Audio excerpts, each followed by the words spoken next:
Bram Stoker, Dracula.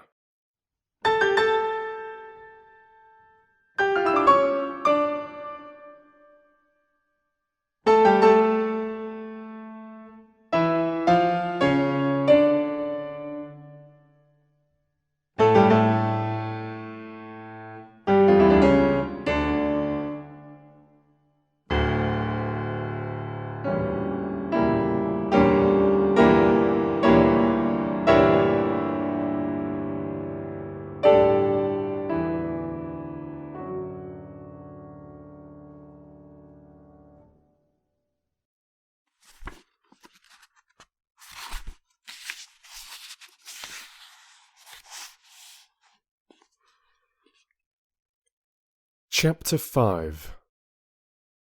Letter from Miss Mina Murray to Miss Lucy Westenra. 9th May. My dearest Lucy, forgive my long delay in writing, but I've been simply overwhelmed with work. The life of an assistant schoolmistress is sometimes trying. I am longing to be with you and by the sea, where we can talk together freely and build our castles in the air. I've been working very hard lately, because I want to keep up with Jonathan's studies, and I have been practising shorthand very assiduously. When we are married, I shall be able to be useful to Jonathan, and if I can stenograph well enough, I can take down what he wants to say in this way and write it out for him on the typewriter, at which also I am practising very hard. He and I sometimes write letters in shorthand, and he is keeping a stenographic journal of his travels abroad. When I am with you, I shall keep a diary in the same way. I don't mean one of those 2 pages to the week with Sunday squeezed in a corner diaries, but a sort of journal which I can write in whenever I feel inclined. I do not suppose there will be much of interest to other people, but it is not intended for them. I may show it to Jonathan some day if there is in it anything worth sharing, but it is really an exercise book. I shall try to do what I see lady journalists do, interviewing and writing descriptions and trying to remember conversations. I am told that, with a little practice, one can remember all that goes on or that one hears said during a day. However, we shall see. I shall tell you all my little plans when we meet. I have just had a few hurried lines from Jonathan from Transylvania. He is well, and will be returning in about a week. I am longing to hear all the news. It must be so nice to see strange countries. I wonder if Jonathan and I, shall ever see them together. There is the 10 o'clock bell ringing. Goodbye. Your loving Mina. Tell me all the news when you write. You have not told me anything for a long time. I hear rumours, and especially of a tall, handsome, curly-haired man.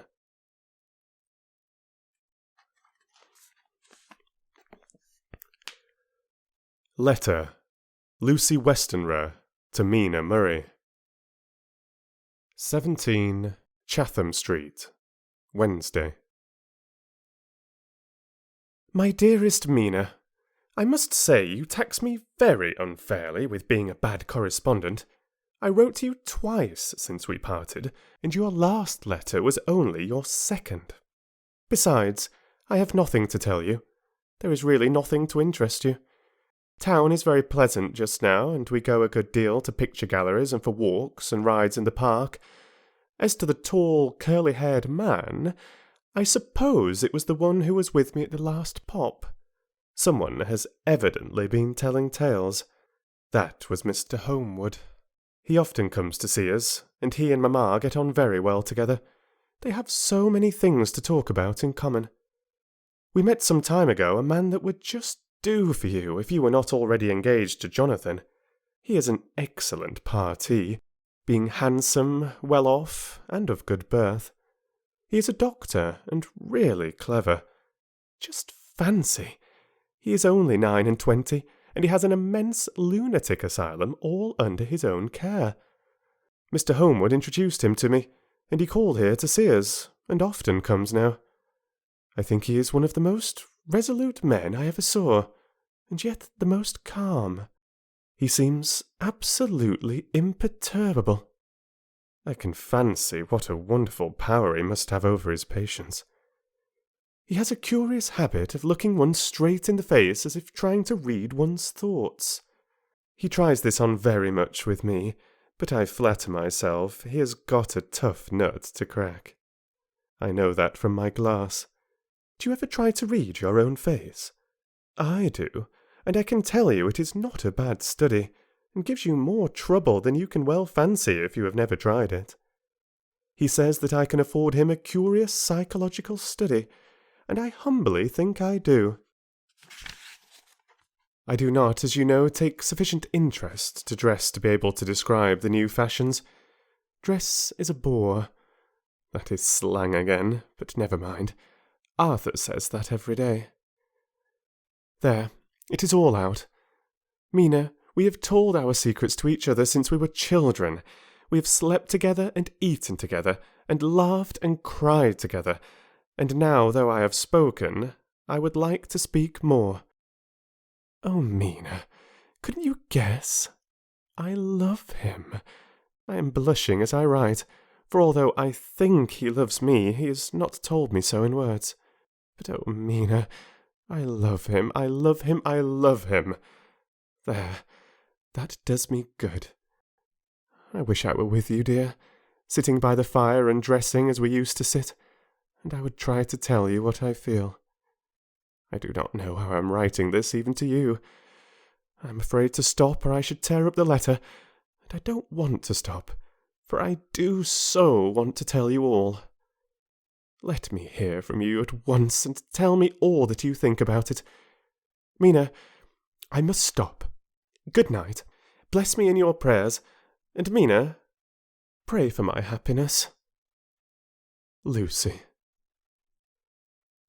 P.S. I need not tell you this is a secret. Good night again. L.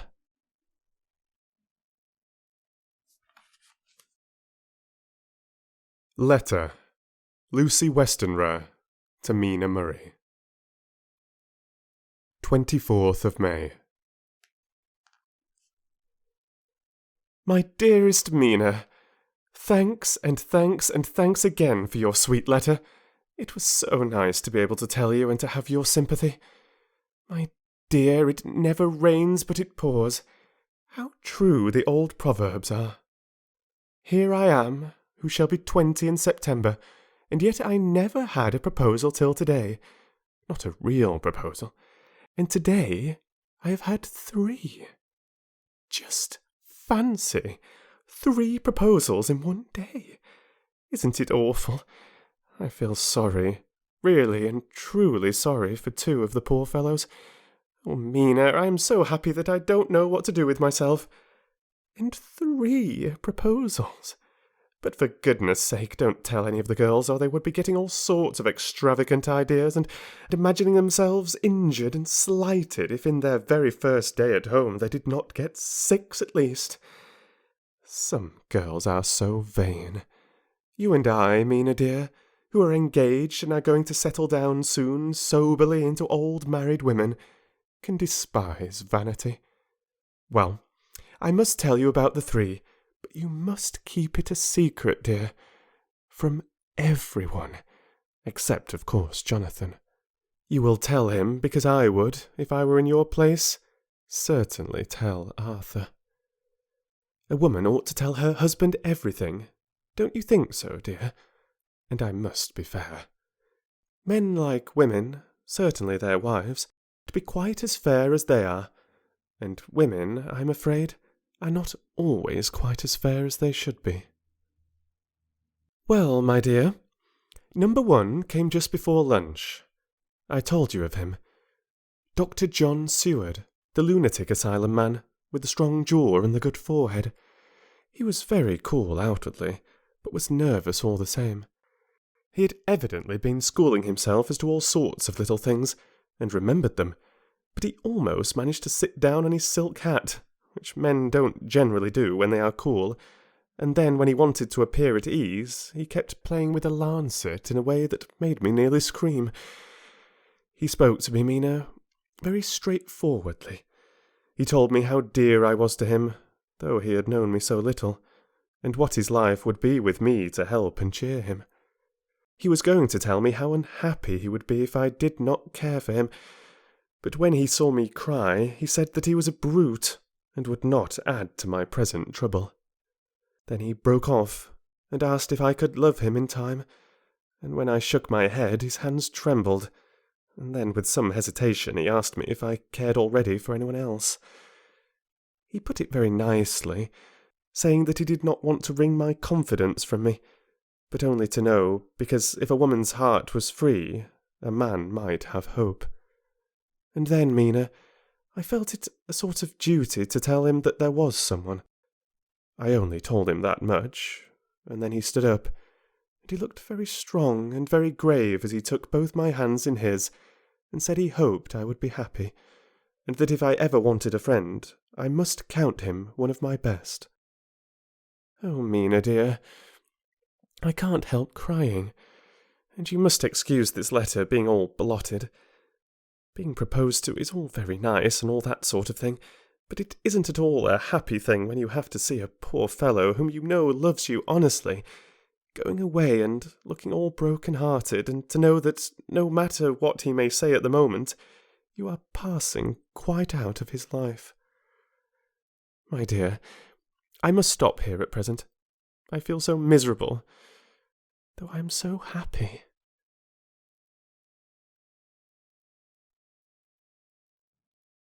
Evening. Arthur has just gone, and I feel in better spirits than when I left off, so I can go on telling you about the day. Well, my dear, number 2 came after lunch. He is such a nice fellow, an American from Texas, and he looks so young and so fresh that it seems almost impossible that he has been to so many places and had such adventures. I sympathize with poor Desdemona, when she had such a dangerous stream poured in her ear, even by a black man. I suppose that we women are such cowards that we think a man will save us from fears, and we marry him. I know now what I would do if I were a man and wanted to make a girl love me. No, I don't, for there was Mr. Morris telling us his stories, and Arthur never told any. And yet, my dear, I am somewhat previous. Mr. Quincy P. Morris found me alone. It seems that a man always does find a girl alone. No, he doesn't, for Arthur tried twice to make a chance, and I helping him all I could. I'm not ashamed to say it now. I must tell you beforehand that Mr. Morris doesn't always speak slang. That is to say, he never does so to strangers, or before them, for he is really well educated and has exquisite manners. But he found out that it amused me to hear him talk American slang, and whenever I was present, and there was no one to be shocked, he said such funny things. I am afraid, my dear, he has to invent it all, for it fits exactly into whatever else he has to say. But this is a way slang has. I do not know myself if I shall ever speak slang. I do not know if Arthur likes it, as I have never heard him use any as yet. Well, Mr. Morris sat down beside me and looked as happy and jolly as he could, but I could see all the same that he was very nervous. He took my hand in his, and said, ever so sweetly, "Miss Lucy, I know I ain't good enough to regulate the fixings of your little shoes, but I guess if you wait till you find a man that is, you will go join them 7 young women with the lamps when you quit. Won't you just hitch up alongside of me and let us go down the long road together, driving in double harness?" Well, he did look so good-humoured and so jolly that it didn't seem half so hard to refuse him as it did poor Dr. Seward. So I said, as lightly as I could, that I did not know anything of hitching, and that I wasn't broken to harness at all yet. Then he said that he had spoken in a light manner, and he hoped that if he had made a mistake in doing so on so grave, so momentous an occasion for him, I would forgive him. He really did look serious when he was saying it, and I couldn't help feeling a bit serious too. I know, Mina, you will think me a horrid flirt, though I couldn't help feeling a sort of exultation that he was number 2 in one day. And then, my dear, before I could say a word, he began pouring out a perfect torrent of love-making, laying his very heart and soul at my feet. He looked so earnest over it that I shall never again think that a man must be playful always and never earnest, because he is merry at times. I suppose he saw something in my face which checked him, for he suddenly stopped, and said, with a sort of manly fervour that I could have loved him for it if I had been free, "Lucy, you are an honest-hearted girl, I know. I should not be here speaking to you as I am now if I did not believe you clean grit right through to the very depths of your soul. Tell me, like one good fellow to another, is there anyone else that you care for? And if there is, I'll never trouble you a hair's breadth again, but will be, if you will let me, a very faithful friend." My dear Mina, why are men so noble when we women are so little worthy of them?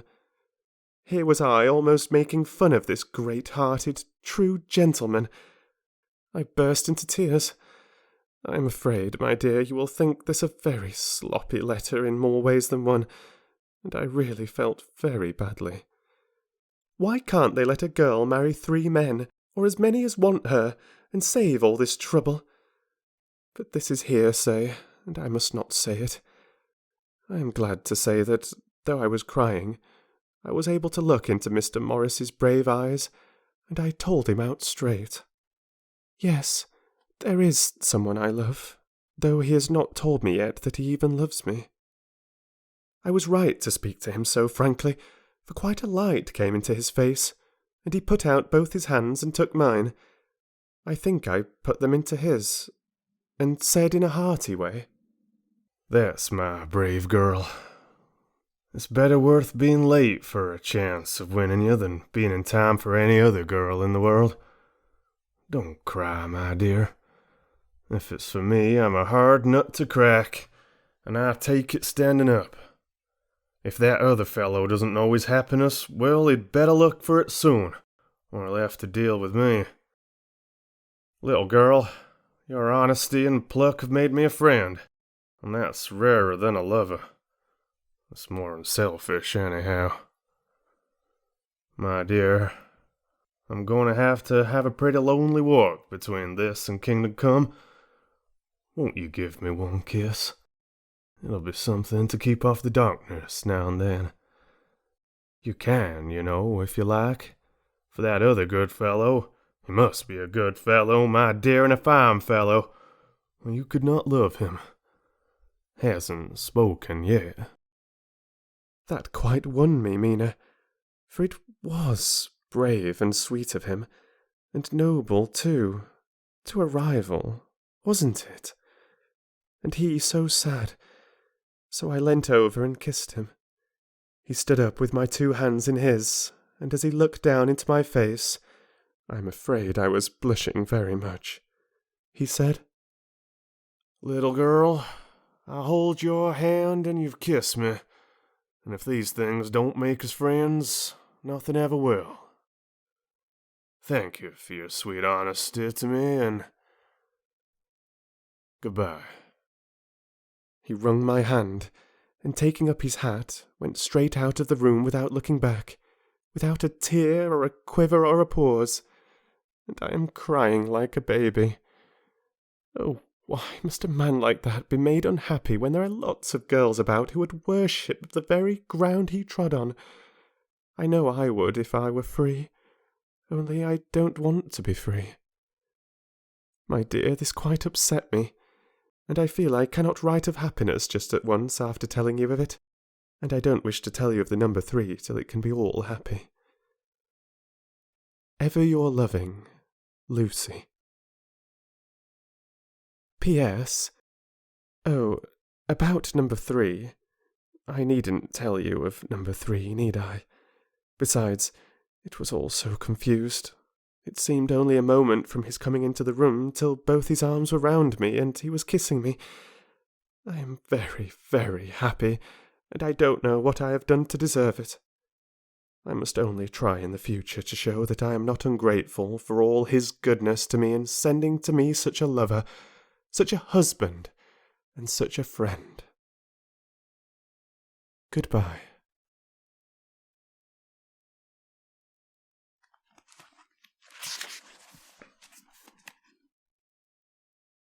Dr. Seward's Diary. Kept in phonograph. 25th of May. Ebb tide in appetite today. Cannot eat, cannot rest, so diary instead. Since my rebuff of yesterday, I have a sort of empty feeling. Nothing in the world seems of sufficient importance to be worth the doing. As I knew that the only cure for this sort of thing was work, I went down amongst the patients. I picked out one who has afforded me a study of much interest. He is so quaint in his ideas, and so unlike the normal lunatic, that I have determined to understand him as well as I can. Today I seem to get nearer than ever before to the heart of his mystery. I questioned him more fully than I had ever done, with a view to making myself master of the facts of his hallucination. In my manner of doing it there was, I now see, something of cruelty. I seemed to wish to keep him to the point of his madness, a thing which I avoid with the patients as I would the mouth of hell. Memorandum, under what circumstances would I not avoid the pit of hell? Omnia Romae venalia sunt. Hell has its price. Verb. Sap. If there be anything behind this instinct, it will be valuable to trace it afterwards accurately, so I had better commence to do so. Therefore, R. M. Renfield, ATAT 59. Sanguine temperament, great physical strength, morbidly excitable, periods of gloom ending in some fixed idea which I cannot make out. I presume that the sanguine temperament itself and the disturbing influence end in a mentally accomplished finish. A possibly dangerous man, probably dangerous if unselfish. In selfish men, caution is as secure an armour for their foes as for themselves. What I think of on this point is, when self is the fixed point, the centripetal force is balanced with the centrifugal. When duty, a cause, etc. is the fixed point, the latter force is paramount, and only accident, or a series of accidents, can balance it.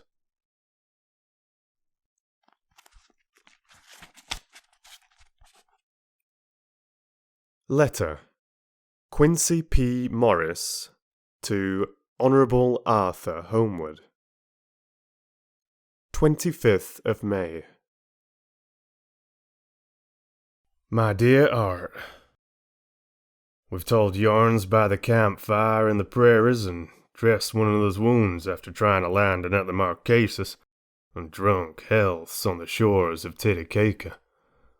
There are more yarns to be told and other wounds to be healed, and another health to be drunk. Won't you let this be at my campfire tomorrow night? I have no hesitation in asking you, as I know a certain lady is engaged to a certain dinner party, and that you are free.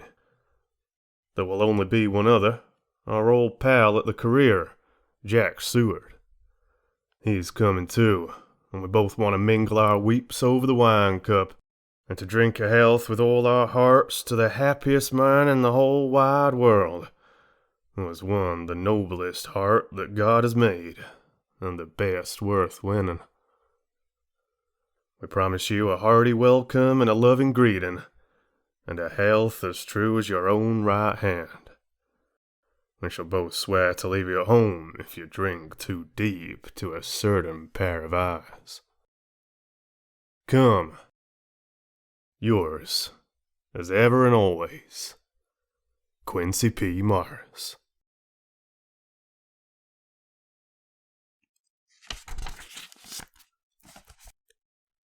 Telegram from Arthur Holmwood to Quincy P. Morris. 26th of May. Count me in every time.